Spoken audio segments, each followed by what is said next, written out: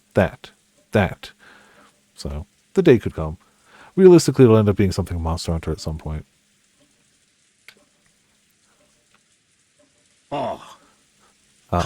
Certainly does have that kind of design. Does that mean it has something to do with Germany? The Germanic cross was originally a crest from a religious order of knights and was supposed to protect pilgrims traveling to sacred places.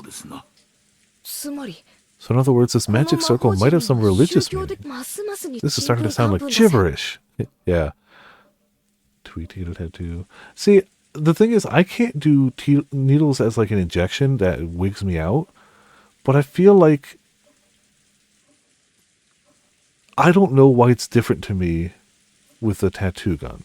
Again, I haven't gotten a tattoo, but I'm not firmly against it for myself. I don't care what other people do. I've seen some dope ass tattoos. Do what you want. But for me, like the thought of like a needle, like a single injection needle sliding into my skin wigs me out so much more than the idea of just like, oh, we're basically painfully drawing on you. I don't know why one of those wigs me out and one does not. By all accounts, it really does show that like my issue with needles isn't necessarily a pain one. Because for some reason, I know a tattoo would hurt more than any injection I've ever gotten. I know that fact. But I don't think I'd hate...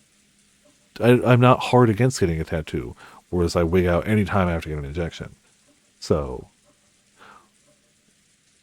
Getting piercings? See, I don't want a piercing because I don't care. I definitely just don't give a damn about a piercing. So... no matter how good a piece of art. Yeah, there's always like that. There's that worry. There's the concept of like anytime I've been like pretty. The two I've come close to getting were the Halo of the Sun, which for those who played Silent Hill 3 is the safe symbol. It's the circles, the red occult symbol. Kind of glad I didn't because even I don't know the idea of an occult symbol on my body. It's just weird. I don't think it would have ruined my life by any stretch, but I'm kind of glad I didn't. And I was tempted to get the Ject symbol because of my love of Final Fantasy X and X-2. And I don't think that would have been bad, but I also don't know if I continued caring enough about it, if that makes any sense.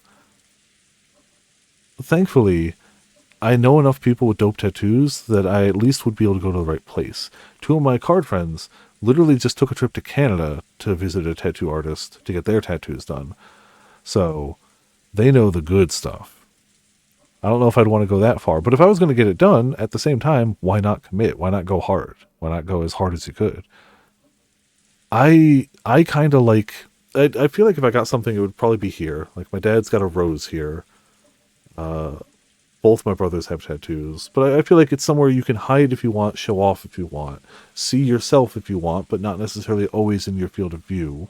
I think that's a great spot for it. And let's be honest, I feel like any of the like Monster Hunter like logos for monsters would work great. Okay. Yeah, like I don't know. It's not something I actively want to have, but it's also not something I'm against. And maybe one day I'll sit down and see a design so perfect that I'm like, that's it. That's it. That's the thing. And maybe not. But it is really weird, even to me. I accept the weirdness that I hate needles. The concept of getting a tattoo doesn't wig me out the same way. I shy away from it because pain is something people normally shy away from. But, like, I've definitely heard enough of the areas of, like, you shouldn't get a tattoo here, especially not for your first time. Like, I know it's, like, anywhere where it's close to bone, you know. Wrist, elbow, chest... Anywhere that the skin is thin and bone is right there, not a good call. Anywhere it's more fleshy, fatty, probably a better call for a first timer. Like, I know the basics. But, yeah, no, I don't, no, I'm okay. When I looked over at them, preparing to jump into the discussion, something shocked me. Maria was smiling, an eerie and incomprehensible expression on her face.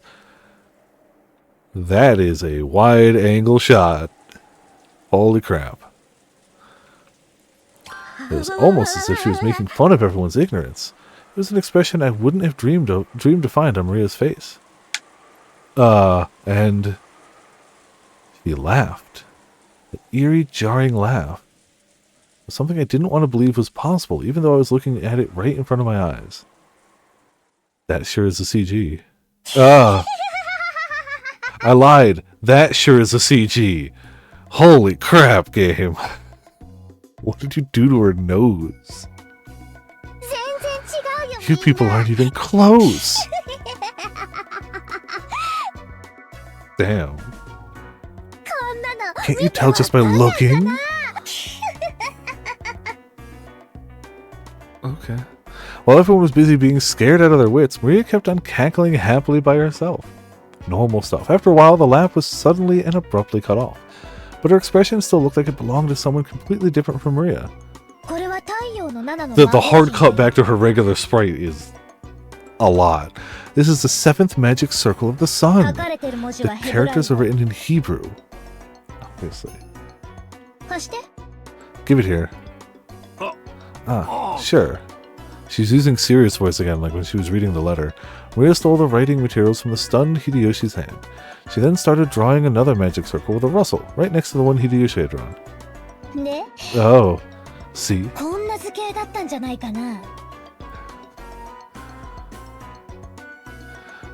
It looks sort of like this, right? Yes. It was. Maria, incredible. You really do know a lot. Jessica tried to smooth things over by praising Maria. Is she aroma, by the way? That's fantastic. I like to think that that's just a loose translated, like, something smells fishy, but it just ends up being more perfect as fishy aroma. Maybe she wanted to confirm that this was still the Maria we all knew so well, but Maria didn't answer her in any way in particular. Maria began swiftly writing unfamiliar characters in the corners of the shape. When Uncle Hideyoshi and Dr. Nanjo saw them, their eyes immediately began to open wide. Right on the top and bottom, and the left and right, are the names of the angels who preside over wind, fire, earth, and water. Chasan, Aro, Oklan, and Talihad? I know I've gotten all of those wrong, and we're just going to move past it. And in the four corners are the names of the 4 great kings: Ariel, Seraph, Tharsis, and Cherub. Is that what you saw? Even if they hadn't been able to correctly write what they'd seen, when they were once again shown something identical, it wasn't difficult for them to realize the two were the same. When Maria asked them whether it matched, Uncle Hideyoshi and Dr. Nanjo nodded over and over again. There's no mistake, that's it. I'm sure there were characters that looked like that. How were you able to write something like that? There were also characters written around the circumference. I know. Like this, right? Maria quickly began to surround the circumference with more Hebrew writing. It's from Psalms of the Old Testament, the 16th and 17th verses of the 116th Psalm. You must have at least read the Bible, right? Acting as though knowing this was only common sense, Maria laughed. For a while, everyone, including me, was at a loss for words. A little later, George Haneke returned to his senses and slowly managed to speak. That's incredible. I'm surprised. So, what meaning does this magic circle have? It's a magic circle to borrow the power of the sun. Oh, so it was the halo of the sun all along. He who wears it as a talisman drawn in gold shall be able to break free from the bonds of any prison and receive the power to gain freedom. Oh, worth noting, back in my high school, early college days, when I was contemplating getting the Halo of the Sun tattooed on me, I was going to get it done in blue, not red. Red is a blessing upon the gods of Silent Hill, and blue is a curse upon them. So blue is the good color for it. Just for the record. Not that I think anybody here knows about or cares about that. But for the record. Shall be able to break free from the bonds of any prison and receive the power to gain freedom. Could lock it now and then. Yeah, you know, sometimes you just hyperfixate on something, or somebody brings up your hyperfixation, and you know, to break free from bonds and gain freedom sounds deep. The word bonds is not limited to its interpretation to some kind of physical object. Therefore, it does not only hold meaning for people locked up in an actual jail. It can also refer to the release from mental bonds, such as ties of obligation and inescapable fate. Ties of obligation and inescapable fate, you say? That's also pretty deep. I really don't understand. What does this have to do with those 6 bodies? Far from being released, they were killed and stuffed in a storehouse, weren't they? It's not like the magic circle was drawn for their sakes. The 6 of them were there for the sake of the magic circle. It's truly pitiable.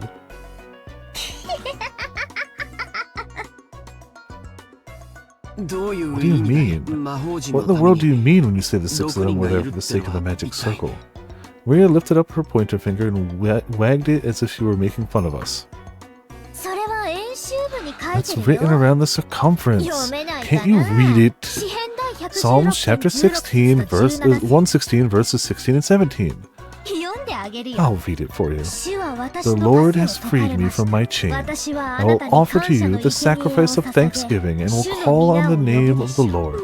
See? See, you say? I have no idea what you're talking about. Saying they're human sacrifices? If what Maria had just read aloud was a vital part of the magic circle, then it was saying that sacrifices had to be offered in order for this magic circle to be effective. So human sacrifices had been offered inside of the storehouse where the magic circle had been drawn. A heartbeat later, everyone else seemed to reach the same conclusion. Some people were shocked, and others spat out that this was insane as they punched their knees. This was starting to get incredibly disturbing, and we couldn't accept it or understand it. I don't care what kind of magic circles or curses other people believe in. I won't pick a fight with them. But did they really kill Dad and the rest as sacrifices for crap like that? I just couldn't stand that feeling. Compared to this, I preferred it when we were still disgusted by that theory about the fight over the inheritance.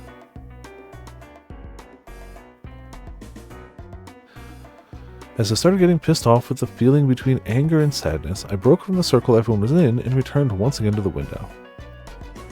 Something had gone insane since yesterday. There was that letter from the witch, Beatrice, that Maria had read aloud at last night's dinner. Ever since that point, it feels like like this whole mansion and this whole island have been getting more and more firmly locked inside some kind of bizarre world. That's right.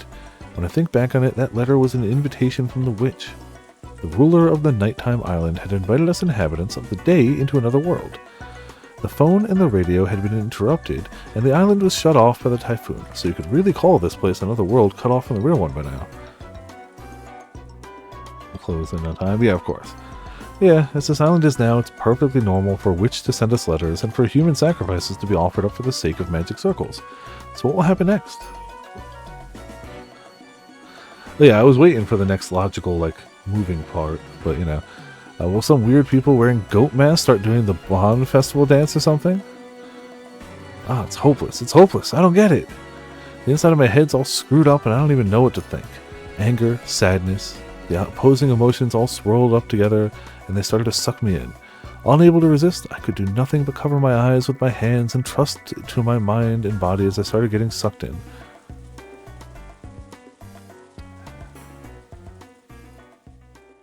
Yeah, do you know, perfect cliffhanger, Battler getting sucked. As I started, honestly, jokes aside, is this an okay one? Is this a decent enough cliffhanger to call off on? Should we keep going a bit more? Yes, it's funny to go, Battler getting sucked. But if he's about to take a trip down memory lane, it might actually be a decent cliffhanger.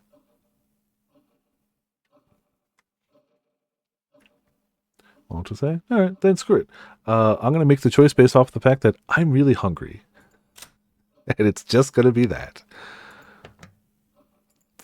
Well, a lot happened tonight. So we made a ton of progress. As if this is anything other than a forward walk on a straight path. We still progressed very much on that path.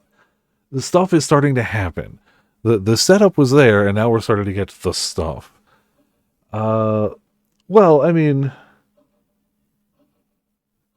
I am enjoying the ride. Absolutely. I am very curious how this is going to go for as long as I know it's going to go. So that is what has me really curious more than anything. Like, it'll be interesting to see how things play out, for sure. I clearly don't know. Kill 6 people after like 10. Yeah, it's like, how does... Yeah, so, yeah. That is my main thought, but very much entertained. Curious to see how it's going to go. But definitely the... How does it have to go from here? This would be like if we fought Zodiark in the first quest instead of the 83 trial. This is very much the like, oh. But I know there has to be. I know we have to get to level. Like we have to. Colonel Sanders under our arm. Oh. So yeah, like I'm already curious by the setup and what's happening to be like, oh, how is this going to play out? But it is the knowledge that this is obscenely long that makes you go, oh, how? It has to be, and I know like it's going to be good and a good ride. Like I know these things, but like I don't currently know how, and we will find out. For now, yep, knew it was going to shrink down. Got ourselves a monster, a quote, a Discord. You know what? We did one earlier, so Objection. cool. And you know what? Just for the hell of it, Friendship. no, that's not happening. But yeah, thank you all for tuning in. Thank you all for watching. Big honking extra shout outs tonight to Ramen for dropping the 105-month resubscription. You know, casually. And everyone in chat, hanging out, having a good time, fishing, enjoying the good times. Tomorrow we are doing more Nevergrave with Ramen, Objection. Grim, and Potts and the Mod Squad. Tuesday is going to be Stories 3. Thursday is going to be Stories 3. Saturday might be Path of Exile 2. We'll see. I don't know. If we're really close to finishing Stories 3, it's probably going to be Stories 3. But maybe we'll do Path of Exile 2. We'll see. But yeah. Oh yeah, I did put that on Objection, not on Oof, right? Alright. One last one for me to see if we proc it. Objection! No, we got a cute one. But yeah. Thank you all for tuning in. Thank you all for watching. This has been Viper of Viperland. Hey, Ramen God.